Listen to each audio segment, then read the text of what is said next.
한 스승이 제자들과 함께 그 화창한 봄날을 이제 봄길을 걸어가고 있었습니다. 선생님, 저 꽃들이 참 아름답지요? 저 새소리가 참 귀하지요? 왜 나무들이 참 싱그럽지요?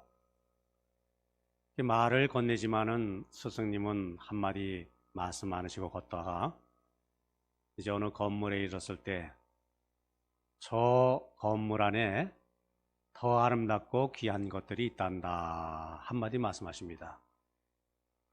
안에 들어섰습니다. 아니 선생님, 이곳에는 사람밖에 없는데요? 그때 스승님이 그렇게 말씀하셨다고 합니다. 그렇단다.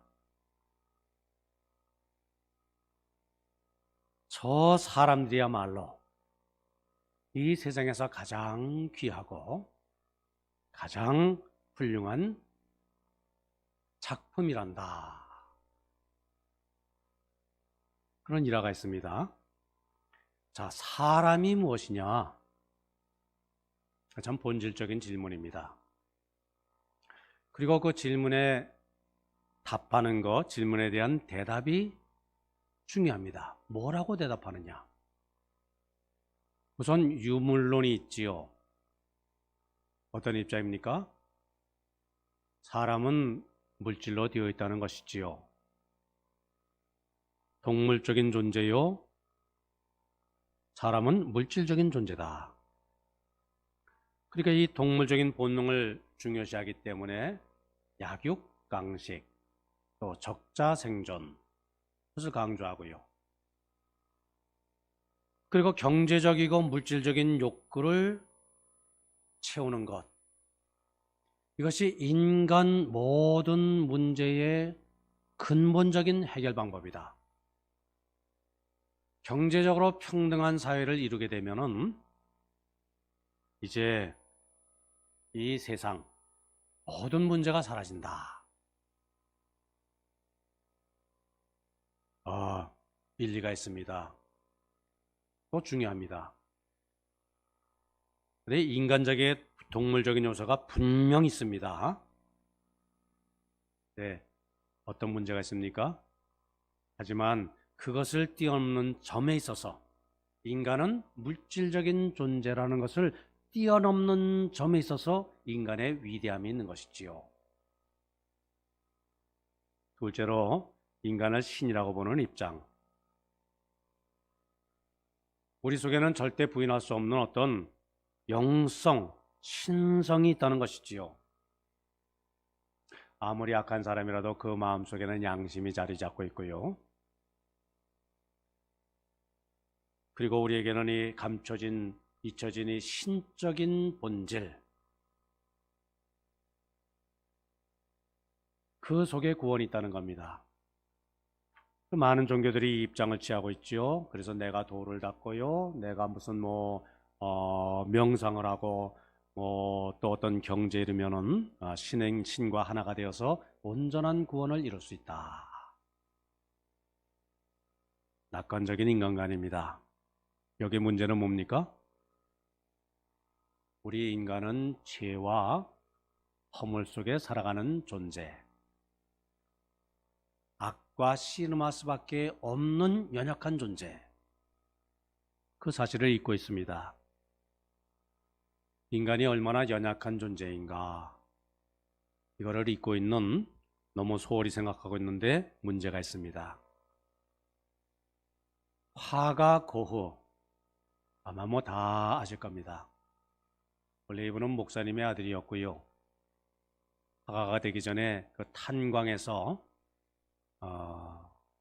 복음을 전하는 전도사였습니다.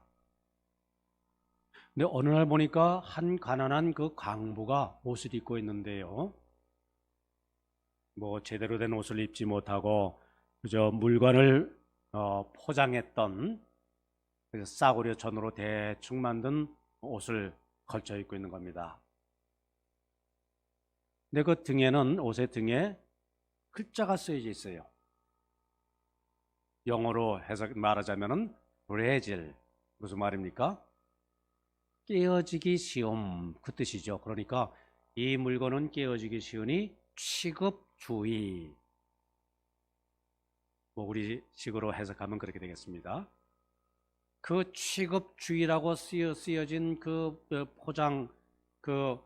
포장지로 옷을 만들어서 입고 있는데, 그것을 보는 순간에 문득 한 깨달음이 이렇게 마음속에 떠오르는 겁니다.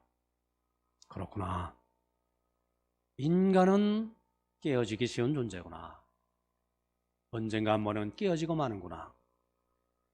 자, 인간이 이렇게 보잘것없는 존재라는 이 사실, 이것 잊지 말자.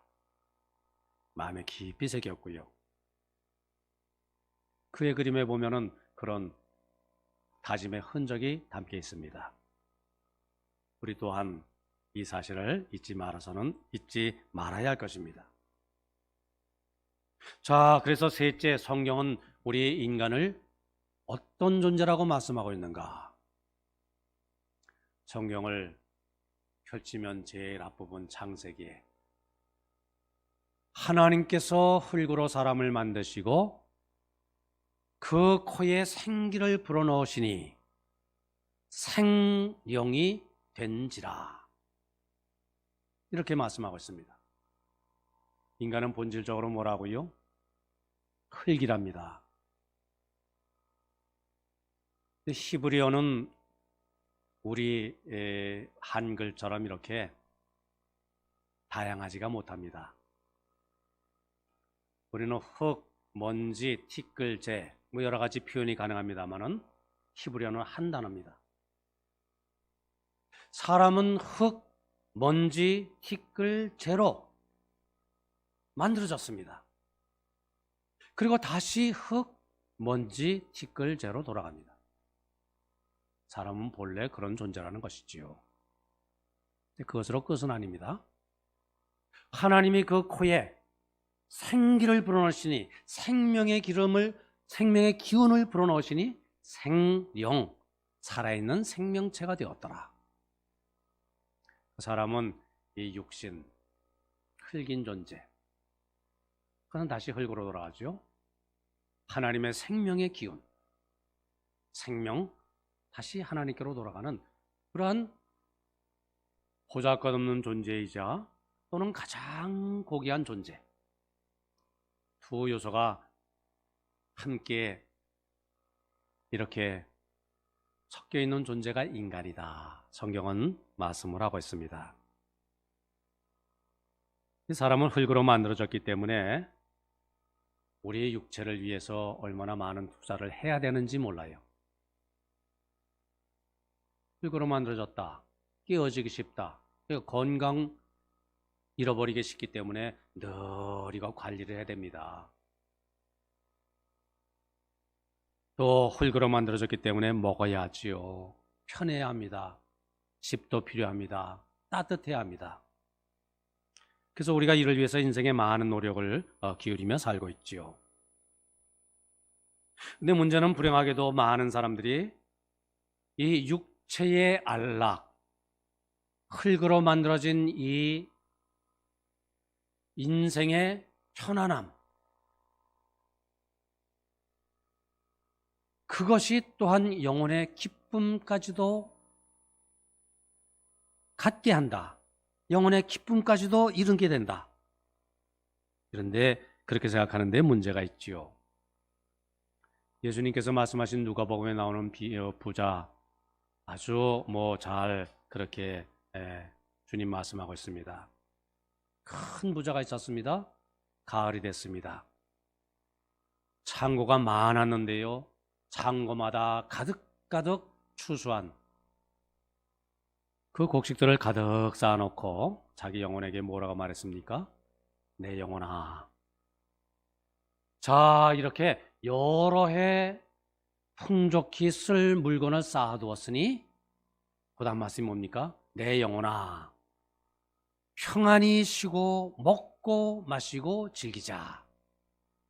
무슨 얘기입니까? 영혼도 육체의 양식과 물질의 부요함만으로 행복할 수 있으리라. 그렇게 생각한 것이지요. 그래서 착각이라는 말씀입니다. 많은 사람들이 범하는 착각. 우리의 영혼, 우리 영혼의 기쁨, 영혼의 소중함, 영혼의 고귀함, 하나님의 생명의 기운, 내 속에 담기는 이 하나님의 생명의 기운, 이것을 우리 인생이 가꾸어 나가는 것은 또 하나의 다른 한 부분이지요. 무엇으로 심든지 그대로 거두리라 말씀하고 있지요. 육체를 위하여 심는 자는 육체로부터 썩을 것을 거두고, 또 자기 영혼을 위해 심는 자는 영으로부터 영생을 거둔다. 갈라디아서 말씀 아닙니까? 자, 우리 이 인간의 본질을 되새기는 때가 바로 사순절 기간입니다. 우리가 살다 보면은 우리의 삶이 항상 똑같은 그런 패턴으로 반복되는 게 아닙니다. 때로 삶에 어떤 특별한 계기가 있습니다.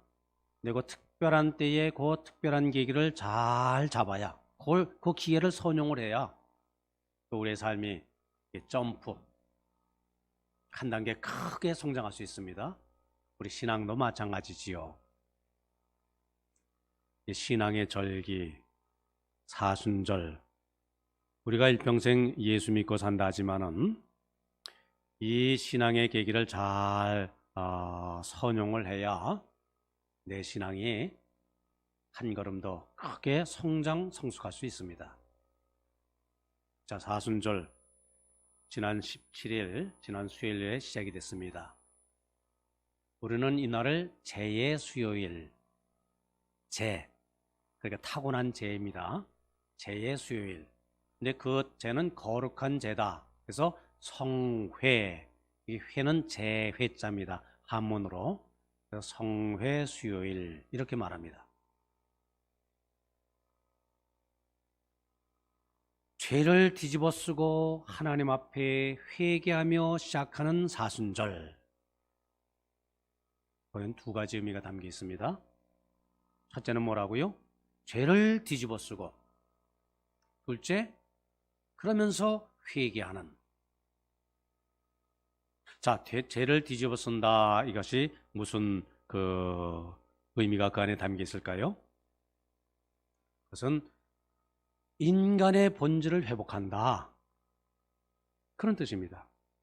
내 존재됨을 확인한다. 자, 창세기의 말씀처럼 우리는 나는 흙으로 만들어졌다, 다시 흙으로 돌아갈 수밖에 없는 존재다. 창세기 3장 19절 말씀, 너는 흙이니 흙으로 돌아갈 것이니라.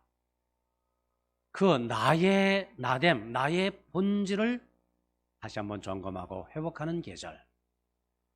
그래서 사순절을 시작하라 하는 말씀입니다. 하나님이 우리에게 가르친 것, 사람이 무엇이냐, 나는 어떤 존재인가, 이 질문에 나는 한 줌의 재입니다. 흙에 불과합니다. 먼지요 티끌로 만들어졌습니다. 이것이 나의 진실된 내 모습이라는 사실입니다. 자, 나는 어떤 존재입니까? 나는 누굽니까? 이 질문 답이 쉬운 것 같지만은 사실 이게 만만한 질문이 아닙니다. 사실 가장 중요한 질문이겠지요.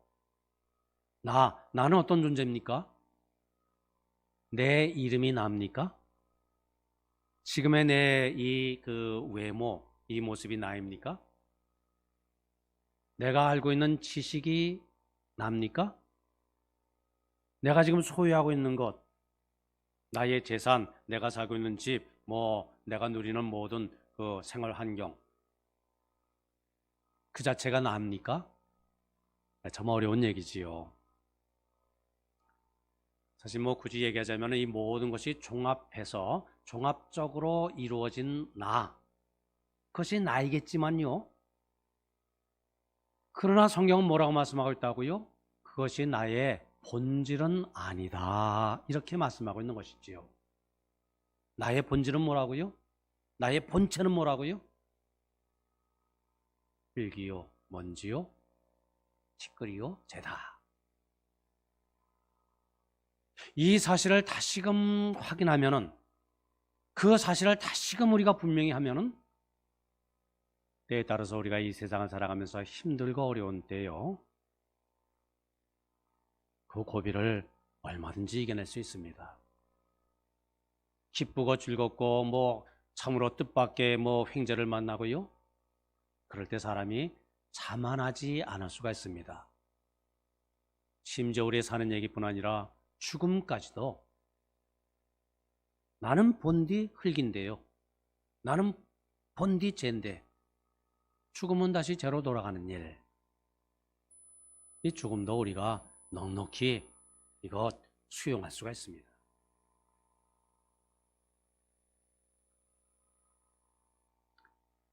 근데 문제가 됐습니까? 나를 생각할 때 흔히 우리는 뭔가 소유하고 있는 나, 나를 외모로 이렇게 치장하고 있는 나, 이만한 재산을 가지고 있고 이만한 사회로부터 인정을 받고 존경을 받고 다른 사람들이 나를 이렇게 알아주고, 물론 그거 참 중요하지요. 참 중요합니다. 그러나 가장 본질에 있어서는 이런 여러 것으로 치장하고 장식한 내 모습이 본래의 원래의 나는 아니다.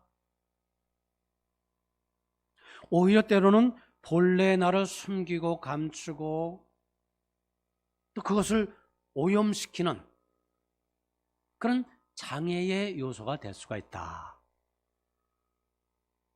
이것 우리가 확인해야 됩니다.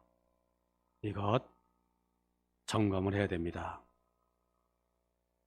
그래서 본래의 나를 확인하는, 본래의 나로 돌아가는, 그것을 뭐라고 합니까? 그것이 회개지요. 회개.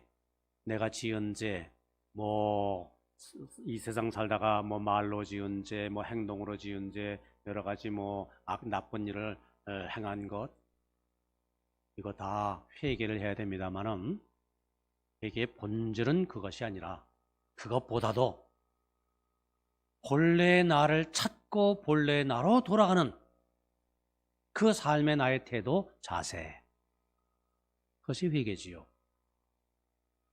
본래 나로 돌아갑니다. 본래 나를 지신 하나님께로 내가 돌아갑니다. 이것이 회개. 그래서 둘째로 죄를 뒤집어 쓴다는 것이 뭐라고요? 회개를 뜻한다. 회개함을 나타내는 행위다.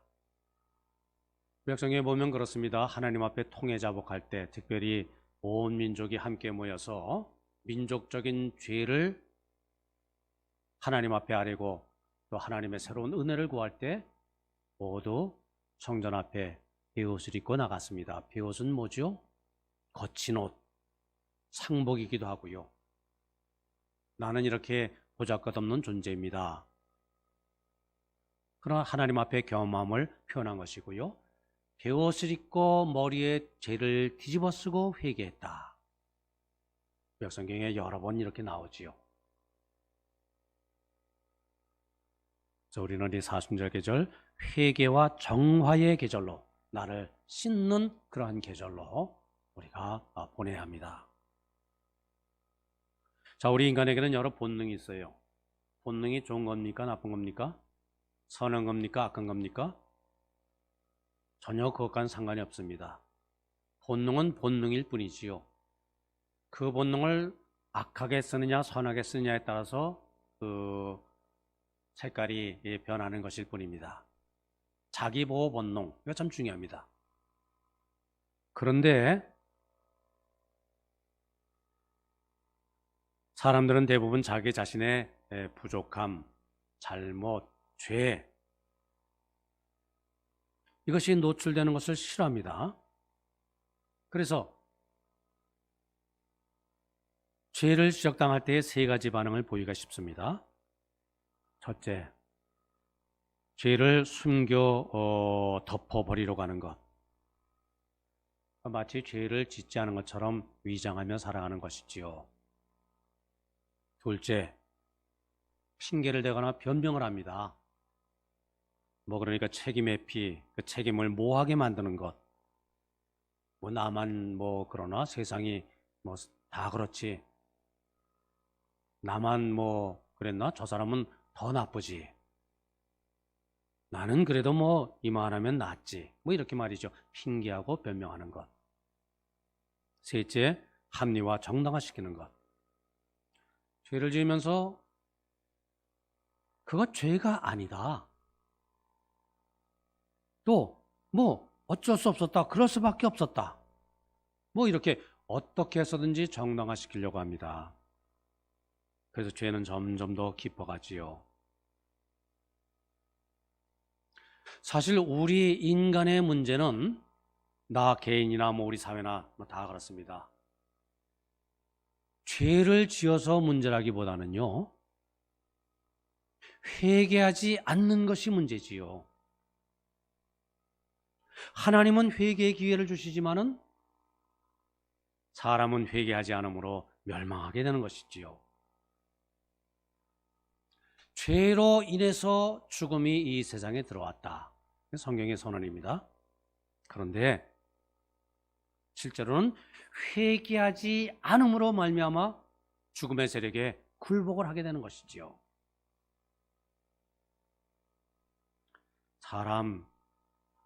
죄 없는 사람 없습니다. 죄 짓지 않고 살아갈 수 있을 만큼 이 세상이 평안한 세상이 아니지요. 누구나 죄와 허물 안고 살아갑니다. 그런데 누구나 다 회개할 수 있는 것은 아니지요. 어떤 분이 그런 말을 했습니다. 사람이 죄를 짓지 않기 때문에 위대한 것이 아니라 그 죄를 회개할 수 있기 때문에 사람은 위대한 존재인 것이다. 참 귀한 말씀입니다. 하나님을 믿는 어느 경건한 신앙인이 기도 중에 환상을 보았대요. 물론 이거는 지어진 이야기일 뿐입니다. 하나님과 사단이 대화를 나누는 장면입니다. 사단이 묻습니다. 하나님, 여기 천국에 온 사람들 내가 보니까 이 세상에 살면서 얼마나 많은 죄를 짓고 얼마나 참 방탕하게 살았음에도 불구하고 하나님 저 사람들을 다 용서하시고 이 천국에 오게 하시면서 나 사탄은 딱 한 번, 단 한 번밖에 잘못한 것이 없는데 왜 저는 용서하지 않습니까? 하나님이 뭐라고 말씀하셨대요? 이렇게 말씀하셨다고 합니다. 사탄아, 내가 언제 나에게 용서를 회개하면서 용서를 빈 적이 있느냐? 회개하지 않았음을 지적하셨다고 하지요. 사탄은 어떤 존재? 회개하지 않는 존재. 죄의 많고 적음이 문제가 아니라 진정으로 회개했느냐 아니냐, 이 문제가 본질적인 문제, 참 중요한 문제라는 것이지요. 사람 살다 보면은 참 잘못될 때가 많습니다. 심지어 하나님을 잊고 살 때도 있고요. 더 심지어는 마치 자신이 하나님이 된 것처럼 그런 착각 속에 살 수도 있고요. 나는 본디 흙이요 재요 먼지요 티끌이다. 이거 잊고 살 때도 많습니다. 중요한 것은 그 사실을 깨닫고 바로 하나님 앞에 나가서 바로 하나님 앞에 회개하며 한 걸음 한 걸음 주님 앞에 더 가까이 나가야 한다 하는 사실이지요. 자, 말씀을 마칩니다. 우리 주님 예수 그리스도 우리 인생의 본질적인 문제, 이 죄의 문제를 해결하시기 위해서 이 땅에 오셨죠. 죄의 값은 사망이니라. 십자가상에서 우리의 죄의 값, 사망, 죽음 대신 그 값을 치르시고요.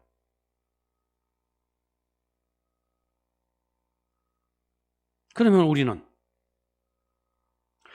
그 십자가 그늘 밑에 나가서 내 자신의 그 본질을 깨닫고 회개해야 하는 것. 이것이 우리의 일이지요. 회개. 신실한 회개는 속죄의 기쁨을 동반합니다. 그리고 회개의 열매는 겸손이고요. 회개의 윤리는 용서입니다. 자, 우리 주 예수 그리스도께서는 바로 이것을 우리에게 주려고 하시지요. 그래서 우리가 주님께로부터 받을 수 있는 최고의 은혜, 최고의 축복이 바로 여기 있는 줄 믿습니다. 하나님이여 나를 죄에서 건져서 하나님이여 내 속에 정한 마음을 창조하시고 내 안에 정직한 영을 새롭게 하소서. 오늘 본문 말씀 시편 시인의 귀한 기도, 이것이 우리가 드릴 기도고요. 내 죄가 사하여졌느니라. 바로 이 말씀에 우리 주 예수 그리스도의 십자가의 은혜가 있는 줄 믿습니다.